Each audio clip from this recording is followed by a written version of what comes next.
Dans les 3 prochains épisodes, Carnet de route tente quelque chose de complètement inédit. Au lieu que ce soit Jui qui vous sert de guide, nous rencontrerons 19 étrangers venant de partout dans le monde pour nous donner un aperçu de la ville chinoise qu'ils ont élue comme leur domicile. Une émission en 3 parties à ne manquer sous aucun prétexte. Rejoignez-nous à Hangzhou. Il y a 700 ans, Marco Polo a visité la ville de Hangzhou. Et il a été si émerveillé par sa beauté qu'il l'a même décrite comme étant la plus belle ville du monde. Aujourd'hui, Hangzhou est l'une des principales plaques tournantes commerciales de la Chine. Et la qualité de vie dont profitent les habitants d'ici a attiré des gens du monde entier. Cette fois-ci, nous allons faire quelque chose d'un peu différent d'un carnet de route. En fait, c'est quelque chose que nous n'avons jamais fait. Je vais suivre tout un tas de personnes qui considèrent Hangzhou comme leur chez eux. Et ils vont me faire visiter cette ville. Mon nom est Jay, bienvenue à Hangzhou.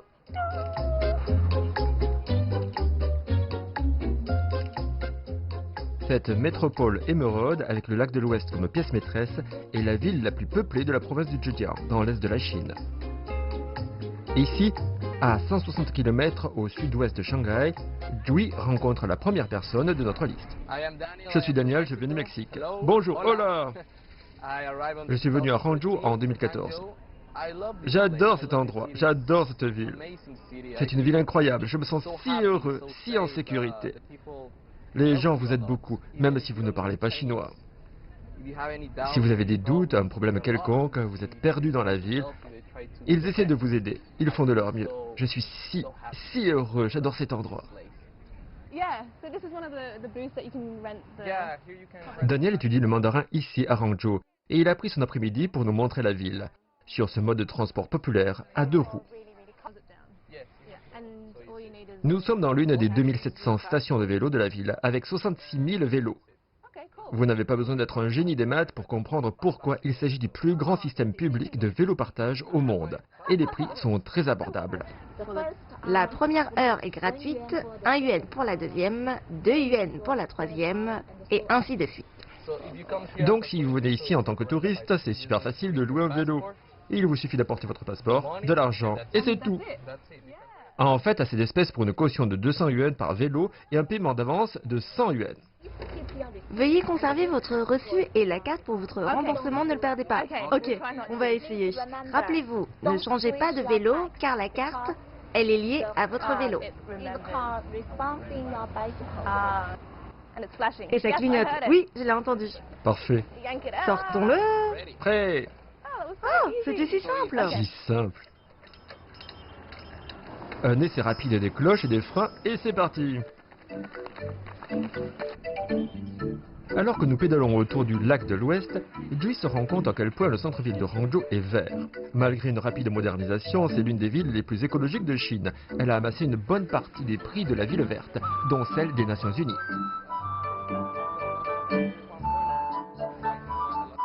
S'il y avait un endroit dans le pays pour disposer d'un tel réseau étendu de vélo-partage, ce serait Hangzhou. Une faible empreinte carbone. Et peut-être la meilleure chose à ce sujet, vous pouvez vous balader toute la journée gratuitement, à condition de vous enregistrer avant que le temps ne soit écoulé.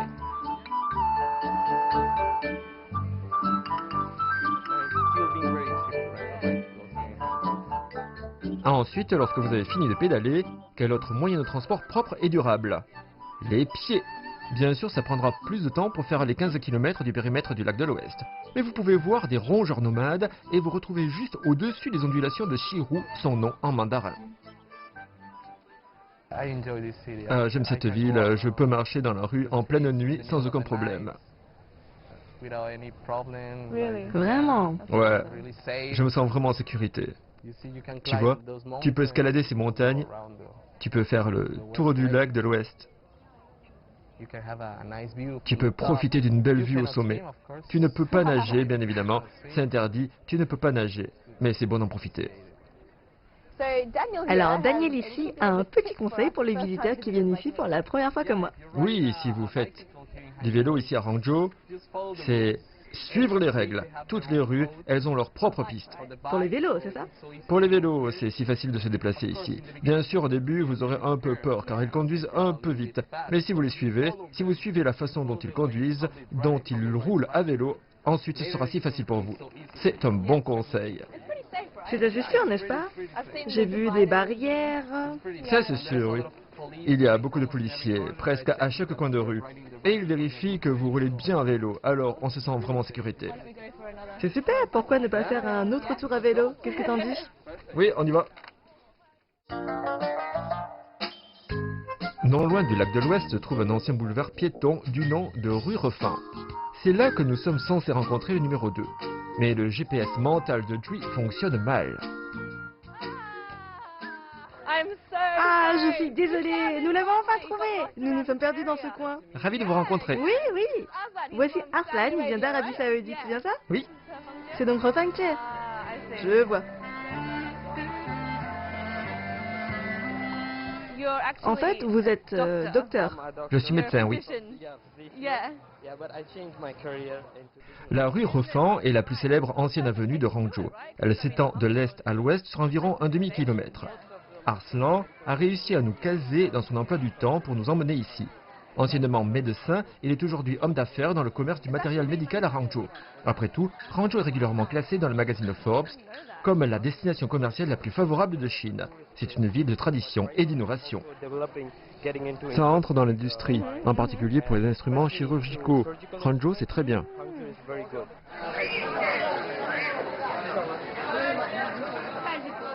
Quant à nous, nous faisons nos touristes. Bibelots et petits souvenirs de quartier, artisanat local, c'est une rue pleine de surprises. Vous pouvez tout faire? Je peux faire ce que vous voulez. T'en veux un? Non, c'est bien pour les enfants. Oui, oui, ça plairait aux enfants.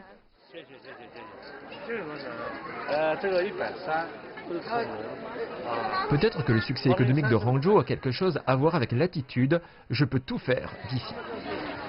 Je peux tout faire une fois que j'ai imaginé dans ma tête. Même une personne? Oui. Pour faire de bons produits artisanaux, il faut s'y consacrer entièrement. Si vous ne le faites pas, ce ne sera pas réussi. Combien de temps ça prend? Un peu plus de 2 heures. Ceux-ci sont faits de feuilles de palmier.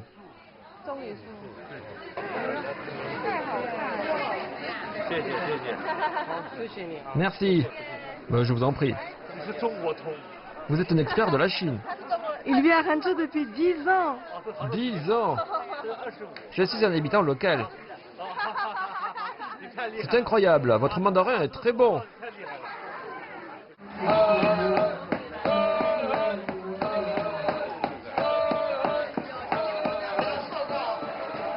Qu'est-ce qui vous a fait rester ici 10 ans? Je veux dire, sûrement il y a quelque chose à propos de cette ville. Je dirais sûrement que la première chose est que j'aime la vie à Hangzhou, parce que c'est plus calme et paisible ici. Sauf dans ce quartier. Oui, sauf dans ce quartier. Mais même si vous vivez à Hangzhou, ce n'est pas comme... je ne veux pas dire de mal de Shanghai, mais je suis allé à Shanghai à plusieurs reprises, et je pense que le rythme de vie à Shanghai est très rapide. Mais Hangzhou, c'est différent. Même dans un quartier aussi animé et aux heures de pointe. Et non loin du chemin principal, vous pouvez vous retrouver dans une dimension parallèle. Voici l'une des anciennes pharmacies de la rue Refan, toujours ouverte aujourd'hui. Elle vend des herbes médicinales traditionnelles sur le comptoir. C'est comme dans une clinique occidentale. Il y a des médecins que vous consultez pour une ordonnance, que vous remettez au pharmacien, mais au lieu de pilules et de crèmes ou autres, ces dames mélangent des ingrédients bio particuliers sur place et les emballent pour vous. Et maintenant que vous connaissez le docteur Arslan, nous aurons le meilleur des deux mondes médicaux ici à Hangzhou. Assalamu alaikum tout le monde. Bonjour à tous, je suis Arslan et je viens d'Arabie Saoudite. Je vis à Hangzhou depuis près de 10 ans et j'ai envie de dire que Hangzhou est un endroit vraiment sympa. Et c'est comme une deuxième maison pour moi. Je me suis senti vraiment à l'aise à Hangzhou pendant ces 10 années. La meilleure chose à propos de Hangzhou, c'est qu'en tant qu'étranger, on ne se sent pas vraiment seul ici. On n'a pas l'impression d'avoir quitté une ville ou quoi. On ne se sent pas comme dans un pays étranger. Parce que la communauté ici est très présente en tant qu'étranger. Et aussi les Chinois, les habitants de Hangzhou, ils sont très obligeants. Et je me réjouis d'être ici pour les prochaines années à venir. Mon conseil à vous tous, si vous venez de Hangzhou ou visitez la ville, vous devez respecter la loi, s'il vous plaît.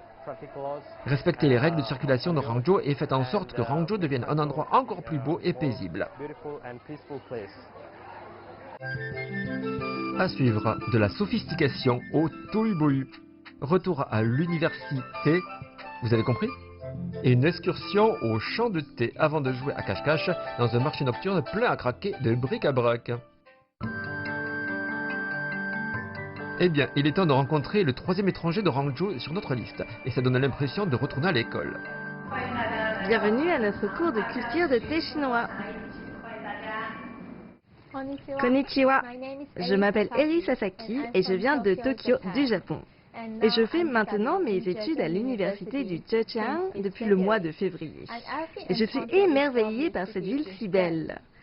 De toute évidence, Hangzhou est l'une des villes les plus étonnantes de Chine, qui attire beaucoup de gens de Chine et de l'étranger. C'est en particulier grâce à la fusion de la nature, du paysage urbain traditionnel et des bâtiments modernes. C'est impressionnant. De plus, j'adore mon environnement en ce moment car dans l'université, il y a plein d'étudiants internationaux qui viennent de partout dans le monde. Donc maintenant, je passe du temps précieux avec des étudiants internationaux venant des 4 coins du monde. Chaque personne a une histoire différente. Donc si j'ai un ami qui s'intéresse à la Chine, je lui recommanderais très certainement de venir à Hangzhou. Eri est une citoyenne du monde. Née en Malaisie, elle a ensuite passé 9 ans dans une école internationale japonaise à Tianjin, dans le nord de la Chine. Elle est allée au lycée à Singapour, puis a déménagé à Tokyo, a vécu au Royaume-Uni et son prochain arrêt est Australie. En attendant, elle s'adonne dans tout ce que Hangzhou a à offrir. L'art du papier découpé et la peinture sur éventail, l'opéra chinois et maintenant le thé. À seulement 22 ans, elle a un important répertoire d'expériences pour rivaliser avec Hangzhou. Et ça semble plutôt bien parti. Très accueillant, j'imagine. J'en ai beaucoup entendu parler. Tous les expats à qui l'on s'est adressé disent tous, vous savez, les gens de Hangzhou sont l'une des raisons pour lesquelles ils restent ici. Je veux dire, par rapport à mes vies à Tianjin, j'ai l'impression que l'atmosphère est plus accueillante à Hangzhou. Du coup, tu t'es toujours intéressé à la culture du thé chinois? En fait, quand je suis venue en Chine, j'ai pensé que ce serait bien d'avoir l'occasion de prendre un cours de thé chinois, car c'est tellement différent du thé vert japonais. Et quoi de mieux pour une activité extrascolaire qu'une excursion dans un champ de thé, un peu à l'extérieur de la ville? Hangzhou est réputé pour sa production de thé de qualité Longjing, également connue sous le nom de thé du puits du dragon. Cette variété de thé vert a reçu un statut impérial au XVIIIe siècle lors de la dynastie des Qing et aujourd'hui peut se vendre à des prix extrêmement élevés.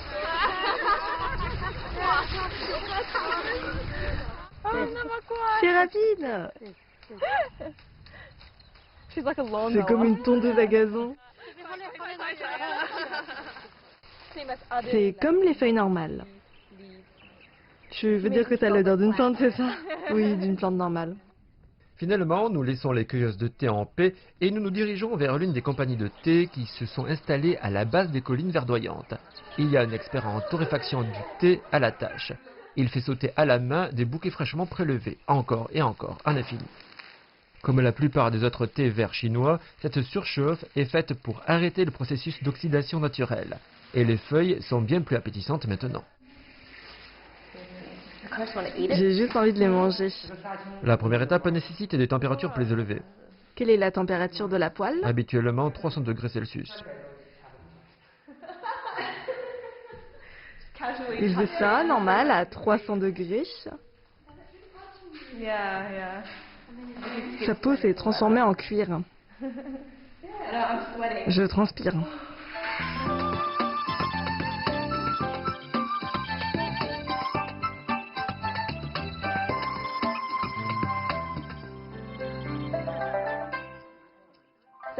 Donc, Eric a un conseil pour les visiteurs à Hangzhou comme nous. Qu'est-ce que t'en dis, Eric? Que peux-tu nous dire? Bonjour, si vous venez à Hangzhou au printemps et visitez tous les sites touristiques du centre-ville comme Shihu, pourquoi ne sortez-vous pas du centre-ville et venez dans cette magnifique plantation de thé pour profiter du paysage? S'aventurer à l'extérieur de la ville.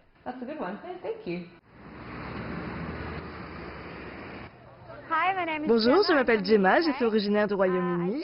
Je suis à Hangzhou depuis environ 5 ans et j'adore. Je pense vraiment que Hangzhou est magnifique. C'est dynamique, c'est tout ce dont vous avez besoin. C'est une super ville pour y vivre. Ok, ça a l'air parfait. Je viens de t'envoyer un selfie comme tu me l'as demandé. Alors, j'espère que ça te donnera un petit indice. Quand je me sens un peu extravagante, j'aime venir au marché de nuit de Wushan. C'est animé, c'est mouvementé, il y a plein de gens ici. Et vous pouvez toujours marchander si vous parlez chinois. Et sinon, tout ça fait partie du fun. Bling bling. 85 yuan. Il faut vraiment avoir de la patience, il y a beaucoup de gens, ça peut devenir assez fou et... C'est un peu claustrophobe, mais ça fait partie du charme. Qu'est-ce que vous en pensez? Allons trouver Trey. D'accord, nous sommes à l'affût. Je suis juste à mi-chemin du premier couloir et j'ai dépassé plein de magasins de vêtements. Peux-tu me décrire où tu es? Tu es une dame difficile à trouver. Oui, il y a... je suis à côté d'un vendeur de beaucoup de jus. Jus fraîchement pressé. En fait, on pourrait tout aussi la décrire. C'est une femme de taille moyenne, d'apparence asiatique, mais Gemma pensera que Jui est partout. Tout va bien. Après environ 6 dynasties... Bonjour! Bienvenue à Hangzhou, merci. Ton mari est chinois, non? Gemma, enseignante au jardin d'enfants, a rencontré son mari chinois dans un bar de Wenzhou, pas très loin d'ici, même s'il vient du Heilongjiang, tout au nord-est du pays. Que pense-t-il de la chaleur d'ici? Mais il fait très chaud là-bas aussi, non? Ça va, mais ce n'est pas aussi humide. Parce qu'à Hangzhou, nous sommes un peu dans une cuvette. Il s'y plaît. C'est plus un homme de la campagne. Je le surnomme Citrouille de la campagne. Ah oui, bien. J'imagine que c'est mieux de vivre ici qu'à Shanghai, par exemple. Tu sais, une très grande ville. Eh bien, les options étaient Shanghai, Hangzhou, Suzhou, peut-être, mais nous avons préféré Hangzhou. Comme je disais tout à l'heure, c'est tout ce dont vous avez besoin. Si vous avez besoin de sortir, de manger occidental, c'est là. Si vous voulez aller faire du tai chi, vous pouvez aussi. Mes parents sont venus ici pour notre cérémonie de mariage et nous nous sommes promenés autour du lac de l'Ouest et tout d'un coup un vieil homme est venu et a attrapé ma belle-mère et était « Viens et danse avec moi » et elle était comme ça « Oh mon Dieu! Oh c'est mignon, c'est tellement mignon » et mon père était sur le côté « Je ne vais pas danser, je ne vais pas danser, mais je vais vous prendre en vidéo pendant que vous dansez. » Donc ils sont vraiment charmants ici. Je m'y plais vraiment. On a traversé le marché nocturne de Wushan, perdu la notion du temps et de l'espace dans un microcosme de fluorescence et de sueur. Pour Jui, plus que toute autre chose, c'est tout simplement palpitant d'énergie. J'adore ce marché, c'était génial, tu sais. C'était comme être dans un mixeur qui mélange tout et puis recrache tout à la fin. C'est exactement ça. Oui, tu sais quoi? Je pense qu'avant que nous partions, Gemma a un petit conseil à nous donner. Tu dis quoi, Gemma? Vous devez absolument faire du vélo et explorer cet endroit. Parce que c'est comme ça que tu as découvert cet endroit, n'est-ce pas? Oui, un jour j'étais en train de faire du vélo après le travail et je n'en avais pas fait depuis tellement longtemps et je suis arrivée à la porte et j'ai trouvé le marché. Tu ne sais jamais ce que tu vas trouver. Exactement, en tout cas, éviter les taxis. Oui, prendre un vélo. Super, tu sais quoi? Merci pour tout, c'était génial. Pas de problème. Je pense que nos chemins se séparent ici. Salut! Salut! À suivre, le lac de l'Ouest et ses environs verts. Randonnée dans un temple taoïste caché dans les collines. Et améliorer nos connaissances nautiques. Regardez, c'est une magnifique matinée et il y a des touristes partout. Et j'attends un Lituanien qui va m'embarquer sur l'un des sentiers autour du lac de l'Ouest pour faire une petite randonnée. Maintenant, voici notre point de départ, le temple de Yuefei. Salut, ça doit être toi. Ravi de te rencontrer. Oui. Je m'appelle Sarunas et je viens de Lituanie. Quand j'étais petit, j'étais fasciné par les pays asiatiques, en particulier les paysages de montagnes, de lacs, avec beaucoup d'arbres exotiques. En particulier parce qu'en tant que Lituanien, dans mon pays, nous n'avons pas vraiment de montagnes. Donc je voulais toujours me rendre en hauteur. Et bien ici, je suis actuellement à Hangzhou, sur un sentier de montagne avec vous. L'un des aspects que j'aime le plus à propos de Hangzhou, c'est sa proximité avec la nature. presque à partir de n'importe quel point de la ville. Bien sûr, si la circulation le permet, vous pouvez atteindre un sentier de randonnée de montagne en près de 30 minutes. C'est tout simplement incroyable. Sarunas a déménagé à Rangzhou il y a plus de 2 ans pour faire des études de chinois. Il espère y rester 2 ans de plus au moins. Fasciné par la philosophie et la religion, il dit que c'est le sentiment de revivre l'histoire et les légendes séculaires qui, pour lui, rendent cette ville spéciale. Aujourd'hui, Sarunas a choisi une promenade relativement facile qui commence à l'opposé du lac de l'Ouest et qui serpente jusqu'au dense sanctuaire du mont Guling. Et il veut nous faire découvrir un temple taoïste qu'il a trouvé lors de l'une de ses expéditions autour du lac.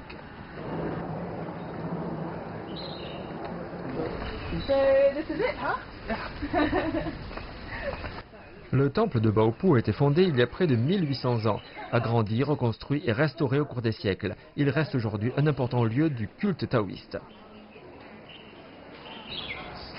Le taoïsme est une ancienne tradition philosophique et une croyance religieuse qui souligne l'importance d'une vie en harmonie avec la nature et interconnectée à la structure cosmique de notre univers. Déambulant dans ce temple taoïste, Jui comprend pourquoi on l'a construit ici. C'est comme se promener dans un havre de paix. À Rangzhou, même les murs ont des histoires. Combien de temps ça prend? Quelques jours. Alors, qu'est-ce qui t'a fait venir à Rangzhou? C'est surtout le contexte culturel philosophique. Parce que mon premier séjour en Chine était dans le nord. J'étais comme ça, ok, j'ai fait le nord, je l'ai vu, maintenant je veux faire le sud. Ensuite j'étais... Parce que j'ai toujours fait ça pour ma thèse, j'en ai écrit une sur la mythologie. Oh, ça a l'air intéressant. Oui, la prochaine est sur le taoïsme. Le culte de l'immortalité, toutes ces motivations étaient axées sur le Chuguo, comme l'état de Chu. J'ai regardé la carte où c'était exactement, et c'était dans la région de Nanjing, Hangzhou, Suzhou, dans les environs de cet endroit.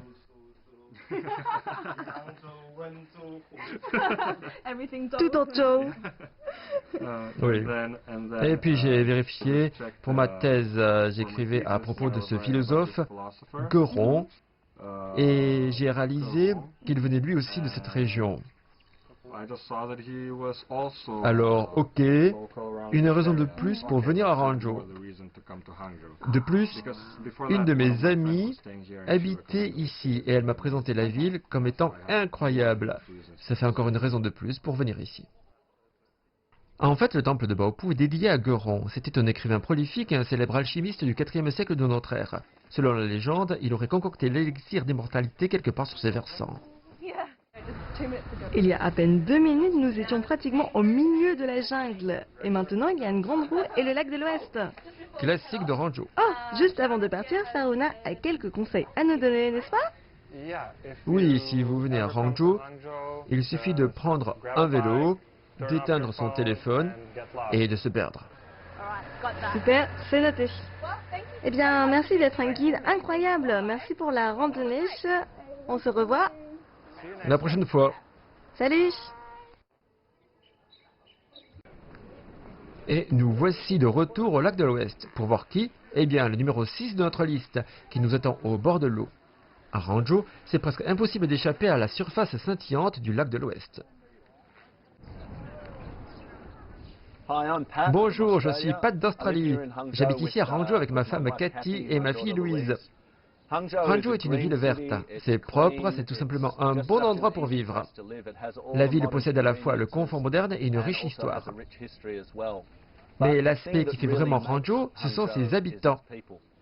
Les gens viennent de partout de Chine et de partout dans le monde pour visiter le lac de l'Ouest. C'est une destination très touristique.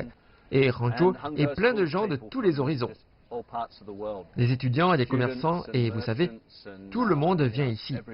Et l'une des choses qu'on apprécie le plus, c'est de venir ici, au bord du lac, de naviguer et d'admirer les paysages. Et il y a tellement de rencontres à faire. Les gens font tellement de choses intéressantes. Ils font du cerf-volant, de la calligraphie. Il y a des gens qui dansent en ligne. Et cela crée une atmosphère formidable, festive et amusante. Donc nous venons assez souvent ici et nous nous promenons autour du lac. Observons ce que les gens font, participons aux activités, engageons une conversation. C'est juste une excellente façon de passer un après-midi, surtout une journée comme celle-ci, ici à Hangzhou. Pat est un professeur d'anglais du lycée qui aime naviguer. Mais ses 4 enfants ont réduit son voilier et lui ont donné une télécommande. Je veux dire, c'est génial parce que le lac est magnifique et que vous avez ce paysage, soit cette vue avec la ville, soit celle-ci avec les montagnes de l'autre côté. Poséidon est un petit bateau en comparaison, mais quand le vent souffle, il est rapide. Jui n'est pas vraiment de type marin, mais c'est le temps de s'amuser. Alors elle se met en main, enfin, à l'eau. Ouais, je comprends pourquoi tu fais ça. C'est amusant. Oh oh, je te le rends. Quelle est ta partie préférée à propos du lac de l'Ouest? Il y a toujours quelque chose qui se passe. Il y a des rencontres à faire, il y a des cafés. Vous pouvez prendre un café à emporter et avant de l'avoir vidé, vous êtes déjà devant un autre Starbucks, tu vois. Ce n'est pas très souvent que Jui parvient à partager quelques rires avec ses compatriotes dans l'émission. Alors, elle est super heureuse d'être ici. Shirou est un lac d'eau douce de la taille du détroit de Gibraltar, divisé en 5 parties par 3 chaussées, avec 10 scènes classiques que vous pouvez admirer. Ou 11 scènes classiques si on compte la famille Edwards. Le paysage culturel du lac de l'Ouest a été inscrit sur la liste du patrimoine mondial de l'UNESCO en 2011. Mais il est loué depuis longtemps dans les poèmes et immortalisé dans les peintures, et aujourd'hui en mode panorama dans les téléphones portables. Après tout, avec un voilier ou non, le lac de l'Ouest est le symbole scintillant de Hangzhou. Alors, voilà la charmante famille des Wards d'Australie. Ouh, je sais pas du tout quel accent c'était. Refaisons la scène. Si vous deviez donner un avis sur Hangzhou, quel serait-il? Je pense que parce que les gens du pays sont si sympathiques, je pense que vous devriez vous arrêter et dire Ni hao et voir ce qui se passe ensuite. Je veux dire, certaines personnes, vous pourriez être surpris, peuvent parler anglais, ou vous pourriez peut-être exercer votre chinois, ou vous pourriez vous retrouver à faire des gestes fous et des charades. Donc tu sais, c'est très amusant. Oui, Cathy? Je pense à de bonnes chaussures de marche. Il y a tellement de choses à voir, surtout autour du lac de l'Ouest, que je pense que si vous avez de bonnes chaussures de marche, vous ne seriez pas embêté à la fin de la journée et vous seriez capable de tout bien profiter. Vous marchez beaucoup, mais ensuite, vous savez, vous avez le temps de vous arrêter. Vous savez, il y a tellement de beauté à cet endroit. Donc oui, de bonnes chaussures de marche sont nécessaires. C'est tellement un conseil qu'Ina pourrait donner, n'est-ce pas? Un conseil bien pratique. Et toi, Lou? Eh bien, il y a beaucoup à voir à Hangzhou, évidemment. C'est une très belle ville. Mais je veux dire, allez tout voir, bien évidemment, allez tout explorer. Mais prenez votre temps de vous arrêter et de vraiment en profiter. Et oui, regardez autour de vous et passez des moments de tranquillité pour vivre l'expérience locale à fond. C'est parfait. C'est pour ça que vous avez choisi de vivre ici à Hangzhou, n'est-ce pas? C'est un bon endroit pour vivre. C'est beau et paisible. En toute sécurité. Oui. Oui. Tandis que la nuit tombe sur le lac de l'Ouest, nous nous arrêtons, comme l'a suggéré Lou, et nous profitons d'un moment de calme. Jusqu'à présent, nous n'avons rencontré que 6 des 19 étrangers résidents de notre liste. 6 personnes avec des histoires différentes, mais une même affinité. Si seulement Marco Polo pouvait voir la ville de Hangzhou aujourd'hui. Rejoignez-nous la prochaine fois pour la deuxième partie de notre série sur Hangzhou.